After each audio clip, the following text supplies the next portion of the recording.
श्रीगणेशाय नमः।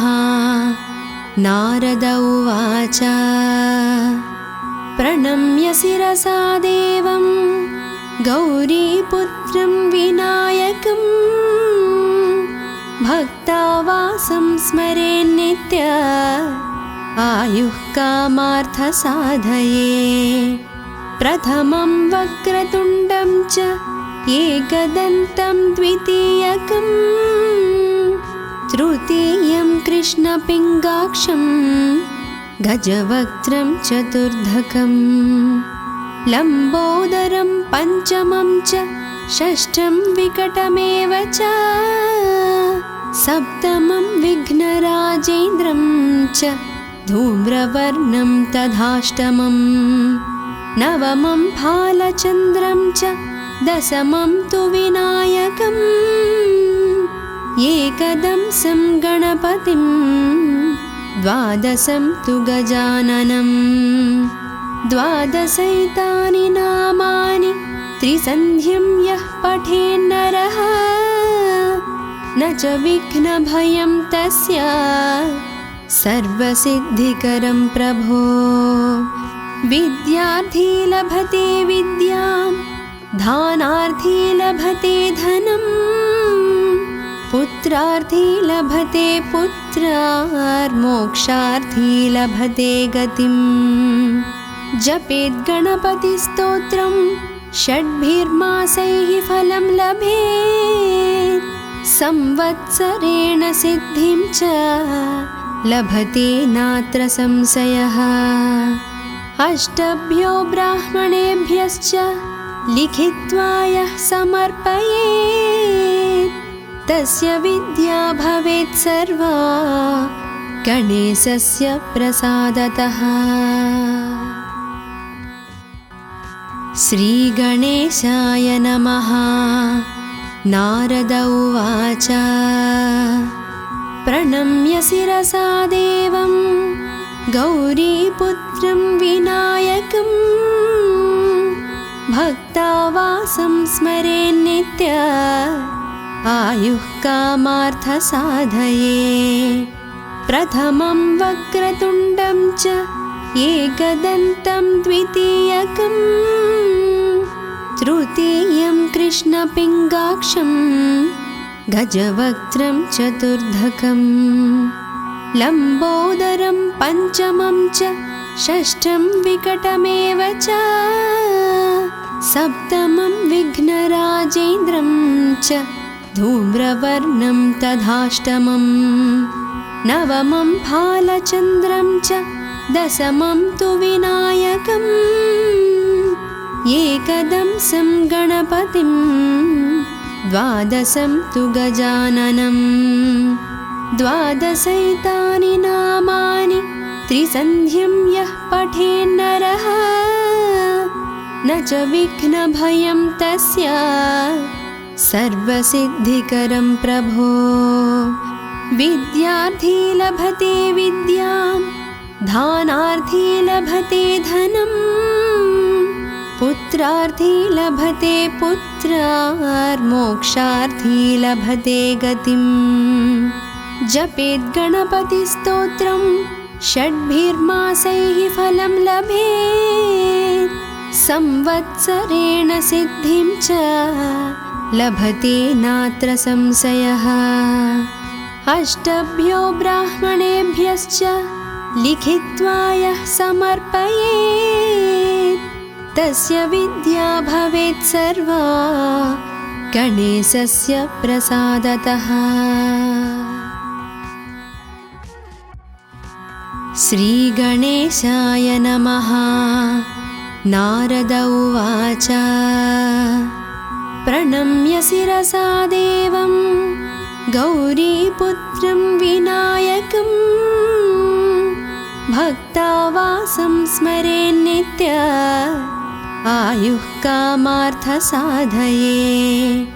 प्रथमं वक्रतुण्डं च एकदन्तं द्वितीयकं तृतीयं कृष्णपिङ्गाक्षं गजवक्त्रं चतुर्धकं लम्बोदरं पञ्चमं च षष्ठं विकटमेव च सप्तमं विघ्नराजेन्द्रं च धूम्रवर्णं तथाष्टमं नवमं फालचन्द्रं च दशमं तु विनायकम् एकदंसं गणपतिं द्वादशं तु गजाननं द्वादशैतानि नामानि त्रिसन्ध्यं यः पठेन्नरः न च विघ्नभयं तस्य सर्वसिद्धिकरं प्रभो विद्यार्थी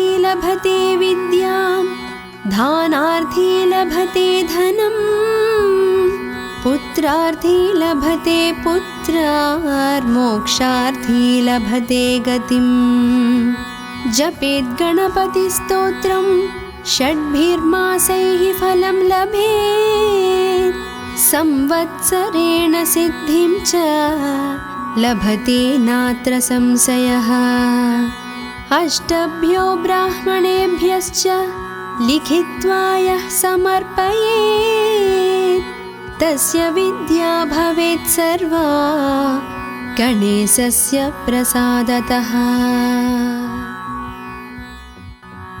श्रीगणेशाय नमः। नारद उवाच प्रणम्य शिरसा देवं गौरीपुत्रं विनायकं भक्तावासं स्मरेन्नित्य आयुः कामार्थसाधये प्रथमं वक्रतुण्डं च एकदन्तं द्वितीयकं तृतीयं कृष्णपिङ्गाक्षं गजवक्त्रं चतुर्धकं लम्बोदरं पञ्चमं च षष्ठं विकटमेव च सप्तमं विघ्नराजेन्द्रं च धूम्रवर्णं तथाष्टमं नवमं फालचन्द्रं च दशमं तु विनायकम् एकदंसं गणपतिं द्वादशं तु गजाननं द्वादशैतानि नामानि त्रिसन्ध्यं यः पठेन्नरः न च विघ्नभयं तस्य सर्वसिद्धिकरं प्रभो विद्यार्थी लभते विद्यां धानार्थी लभते धनम् पुत्रार्थी लभते पुत्रार्मोक्षार्थी लभते गतिम् जपेत् गणपतिस्तोत्रं षड्भिर्मासैः फलं लभेत् संवत्सरेण सिद्धिं च लभते नात्र संशयः अष्टभ्यो ब्राह्मणेभ्यश्च लिखित्वा यः समर्पयेत् तस्य विद्या भवेत् सर्वा गणेशस्य प्रसादतः। श्रीगणेशाय नमः। नारद उवाच प्रणम्य शिरसा देवं गौरीपुत्रं विनायकं भक्तावासं स्मरेन्नित्य आयुः कामार्थसाधये प्रथमं वक्रतुण्डं च एकदन्तं द्वितीयकं तृतीयं कृष्णपिङ्गाक्षं गजवक्त्रं चतुर्धकं लम्बोदरं पञ्चमं च षष्ठं विकटमेव च सप्तमं विघ्नराजेन्द्रं च धूम्रवर्णं तथाष्टमं नवमं फालचन्द्रं च दशमं तु विनायकम् एकदंसं गणपतिं द्वादशं तु गजाननं द्वादशैतानि नामानि त्रिसन्ध्यं यः पठेन्नरः न च विघ्नभयं तस्य सर्वसिद्धिकरं प्रभो। विद्यार्थी लभते विद्यां, दानार्थी लभते धनं, पुत्रार्थी लभते पुत्रार्मोक्षार्थी लभते गतिम्। जपेत् गणपतिस्तोत्रं षड्भिर्मासैः फलं लभेत्, संवत्सरेण सिद्धिं च लभते नात्र संशयः। अष्टभ्यो ब्राह्मणेभ्यश्च लिखित्वा यः समर्पयेत्, तस्य विद्या भवेत् सर्वा गणेशस्य प्रसादतः। श्रीगणेशाय नमः। नारद उवाच प्रणम्य शिरसा देवं गौरीपुत्रं विनायकं, भक्तावासं स्मरेन्नित्य आयुः कामार्थसाधये।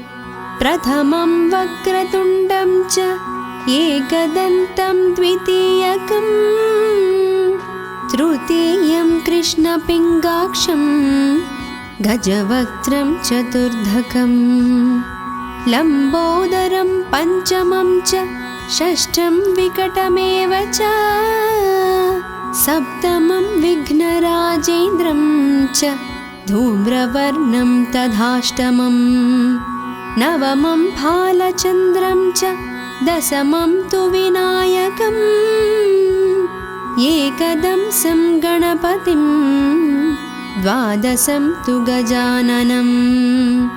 द्वादशैतानि नामानि त्रिसन्ध्यं यः पठेन्नरः, न च विघ्नभयं तस्य सर्वसिद्धिकरं प्रभो। विद्यार्थी लभते विद्यां, दानार्थी लभते धनं, पुत्रार्थी लभते पुत्रार्मोक्षार्थी लभते गतिम्। जपेत् गणपतिस्तोत्रं षड्भिर्मासैः फलं लभेत्, संवत्सरेण सिद्धिं च लभते नात्र संशयः। अष्टभ्यो ब्राह्मणेभ्यश्च लिखित्वा यः समर्पयेत्, तस्य विद्या भवेत् सर्वा गणेशस्य प्रसादतः। श्रीगणेशाय नमः। नारद उवाच प्रणम्य शिरसा देवं गौरीपुत्रं विनायकं, भक्तावासं स्मरेन्नित्य आयुः कामार्थसाधये। प्रथमं वक्रतुण्डं च एकदन्तं द्वितीयकं, तृतीयं कृष्णपिङ्गाक्षं गजवक्त्रं चतुर्धकं, लम्बोदरं पञ्चमं च षष्ठं विकटमेव च, सप्तमं विघ्नराजेन्द्रं च धूम्रवर्णं तथाष्टमं, नवमं भालचन्द्रं च दशमं तु विनायकम्, एकदंसं गणपतिं द्वादशं तु गजाननं। द्वादशैतानि नामानि त्रिसन्ध्यं यः पठेन्नरः, न च विघ्नभयं तस्य सर्वसिद्धिकरं प्रभो। विद्यार्थी लभते विद्यां, दानार्थी लभते धनं, पुत्रार्थी लभते पुत्रार्मोक्षार्थी लभते गतिम्। जपेत् गणपतिस्तोत्रं षड्भिर्मासैः फलं लभेत्, संवत्सरेण सिद्धिं च लभते नात्र संशयः। अष्टभ्यो ब्राह्मणेभ्यश्च लिखित्वा यः समर्पयेत्, तस्य विद्या भवेत् सर्वा गणेशस्य प्रसादतः। श्रीगणेशाय नमः। नारद उवाच प्रणम्य शिरसा देवं गौरीपुत्रं विनायकं भक्तावासं स्मरेन्नित्य आयुः कामार्थसाधये।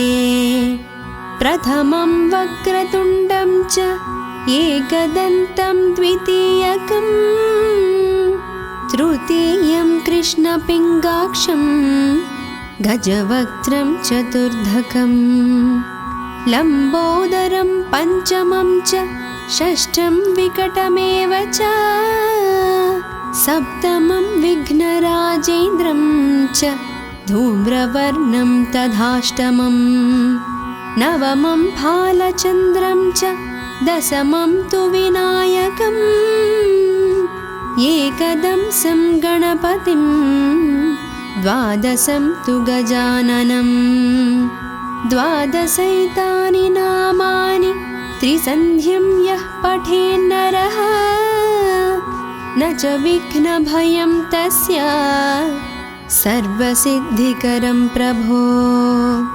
विद्यार्थी लभते विद्यां दानार्थी लभते धनं पुत्रार्थी लभते पुत्रार्मोक्षार्थी लभते गतिं।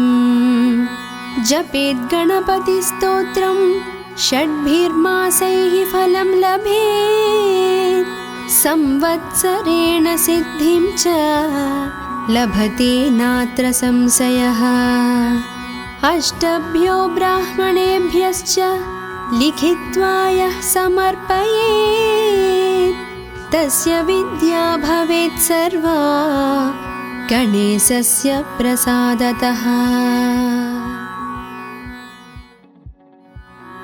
श्रीगणेशाय नमः।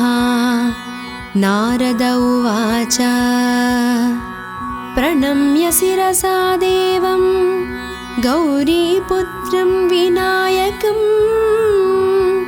भक्तावासं स्मरेन्नित्य आयुः कामार्थसाधये।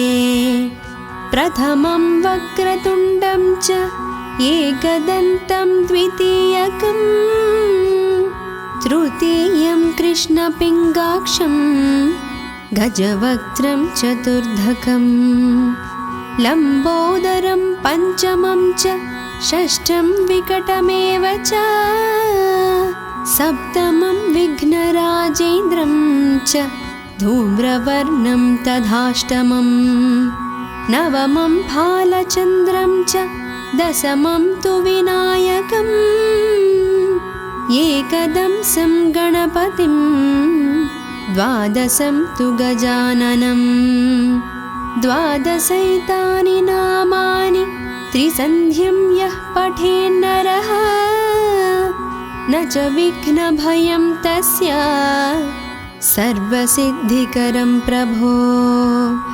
विद्यार्थी लभते विद्यां दानार्थी लभते धनं पुत्रार्थी लभते पुत्रार्मोक्षार्थी लभते गतिं। जपेत् गणपतिस्तोत्रं षड्भिर्मासैः फलं लभेत् संवत्सरेण सिद्धिं च लभते नात्र संशयः। अष्टभ्यो ब्राह्मणेभ्यश्च लिखित्वा यः समर्पयेत् तस्य विद्या भवेत् सर्वा गणेशस्य प्रसादतः। श्रीगणेशाय नमः। नारद उवाच प्रणम्य शिरसा देवं गौरीपुत्रं विनायकं भक्तावासं स्मरेन्नित्य आयुः कामार्थसाधये। प्रथमं वक्रतुण्डं च एकदन्तं द्वितीयकं तृतीयं कृष्णपिङ्गाक्षं गजवक्त्रं चतुर्धकं लम्बोदरं पञ्चमं च षष्ठं विकटमेव च सप्तमं विघ्नराजेन्द्रं च धूम्रवर्णं तथाष्टमं नवमं फालचन्द्रं च दशमं तु विनायकम् एकदंसं गणपतिं द्वादशं तु गजाननं द्वादशैतानि नामानि त्रिसन्ध्यं यः पठेन्नरः न च विघ्नभयं तस्य सर्वसिद्धिकरं प्रभो विद्यार्थी लभते विद्यां दानार्थी लभते धनं पुत्रार्थी लभते पुत्रार्मोक्षार्थी लभते गतिं जपेत् गणपतिस्तोत्रं षड्भिर्मासैः फलं लभेत् संवत्सरेण सिद्धिं च लभते नात्र संशयः अष्टभ्यो ब्राह्मणेभ्यश्च लिखित्वा यः समर्पयेत् तस्य विद्या भवेत् सर्वा गणेशस्य प्रसादतः। श्रीगणेशाय नमः। नारद उवाच प्रणम्य शिरसा देवं गौरीपुत्रं विनायकं भक्तावासं स्मरेन्नित्य आयुः कामार्थसाधये प्रथमं वक्रतुण्डं च एकदन्तं द्वितीयकं तृतीयं कृष्णपिङ्गाक्षं गजवक्त्रं चतुर्धकं लम्बोदरं पञ्चमं च षष्ठं विकटमेव च सप्तमं विघ्नराजेन्द्रं च धूम्रवर्णं तथाष्टमं नवमं फालचन्द्रं च दशमं तु विनायकम् एकदंसं गणपतिं द्वादशं तु गजाननं द्वादशैतानि नामानि त्रिसन्ध्यं यः पठेन्नरः न च विघ्नभयं तस्य सर्वसिद्धिकरं प्रभो विद्यार्थी लभते विद्यां दानार्थी लभते धनं पुत्रार्थी लभते पुत्रार्मोक्षार्थी लभते गतिं जपेत् गणपतिस्तोत्रं षड्भिर्मासैः फलं लभेत् संवत्सरेण सिद्धिं च लभते नात्र संशयः अष्टभ्यो ब्राह्मणेभ्यश्च लिखित्वा यः समर्पयेत् तस्य विद्या भवेत् सर्वा गणेशस्य प्रसादतः। श्रीगणेशाय नमः। नारद उवाच प्रणम्य शिरसा देवं गौरीपुत्रं विनायकं भक्तावासं स्मरेन्नित्य आयुः कामार्थसाधये प्रथमं वक्रतुण्डं च एकदन्तं द्वितीयकं तृतीयं कृष्णपिङ्गाक्षं गजवक्त्रं चतुर्धकं लम्बोदरं पञ्चमं च षष्ठं विकटमेव च सप्तमं विघ्नराजेन्द्रं च धूम्रवर्णं तथाष्टमं नवमं फालचन्द्रं च दशमं तु विनायकम् एकदंसं गणपतिं द्वादशं तु गजाननं द्वादशैतानि नामानि त्रिसन्ध्यं यः पठेन्नरः न च विघ्नभयं तस्य सर्वसिद्धिकरं प्रभो। विद्यार्थी लभते विद्यां धानार्थी लभते धनं पुत्रार्थी लभते पुत्रार्मोक्षार्थी लभते गतिम्। जपेद् गणपतिस्तोत्रं षड्भिर्मासैः फलं लभेत् संवत्सरेण सिद्धिं च लभते नात्र संशयः। अष्टभ्यो ब्राह्मणेभ्यश्च लिखित्वा यः समर्पयेत् तस्य विद्या भवेत् सर्वा गणेशस्य प्रसादतः। श्रीगणेशाय नमः। नारद उवाच प्रणम्य शिरसा देवं गौरीपुत्रं विनायकं भक्तावासं स्मरेन्नित्य आयुः कामार्थसाधये।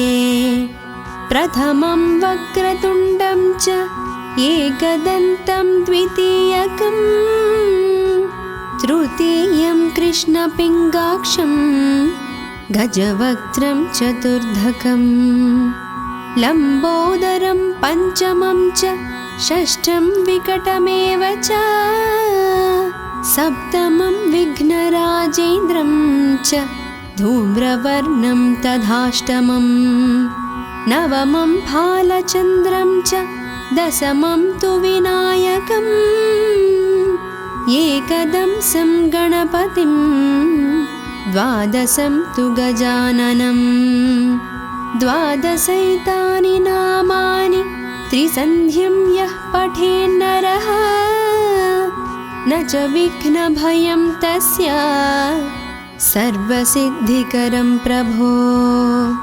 विद्यार्थी लभते विद्यां धानार्थी लभते धनं पुत्रार्थी लभते पुत्रार्मोक्षार्थी लभते गतिम्। जपेद् गणपतिस्तोत्रं षड्भिर्मासैः फलं लभेत् संवत्सरेण सिद्धिं च लभते नात्र संशयः। अष्टभ्यो ब्राह्मणेभ्यश्च लिखित्वा यः समर्पयेत् तस्य विद्या भवेत् सर्वा गणेशस्य प्रसादतः। श्रीगणेशाय नमः। नारद उवाच प्रणम्य शिरसा देवं गौरीपुत्रं विनायकं भक्तावासं स्मरेन्नित्य आयुः कामार्थसाधये।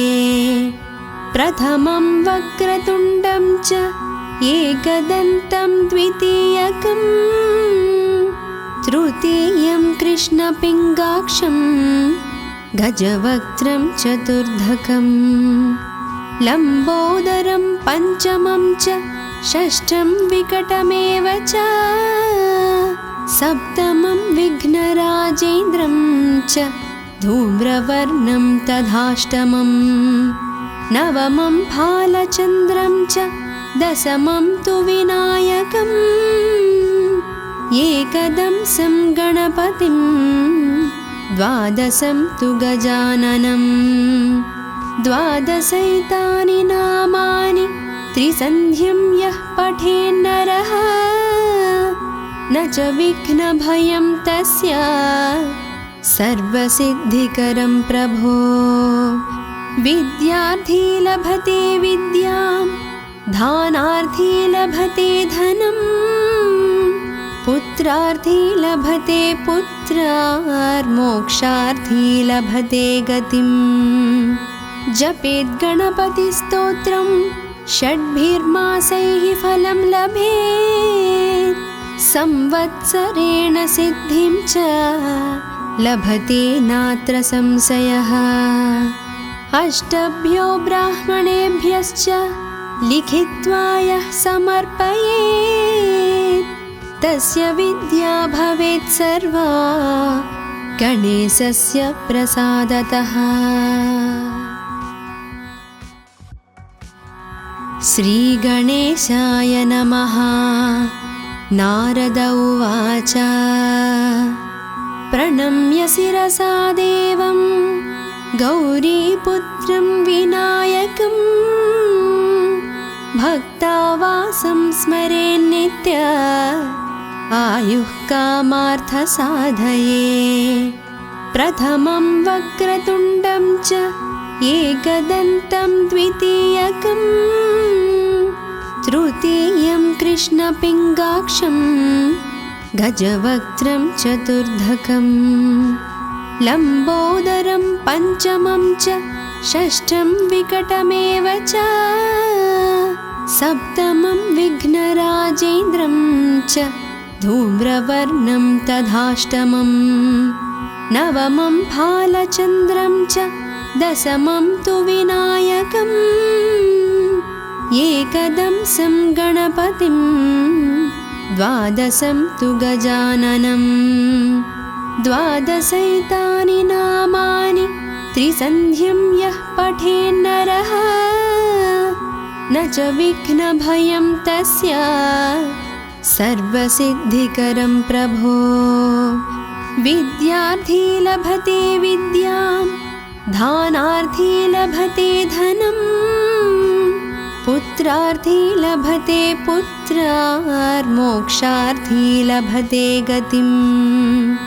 जपेत् गणपतिस्तोत्रं षड्भिर्मासैः फलं लभेत् संवत्सरेण सिद्धिं च लभते नात्र संशयः।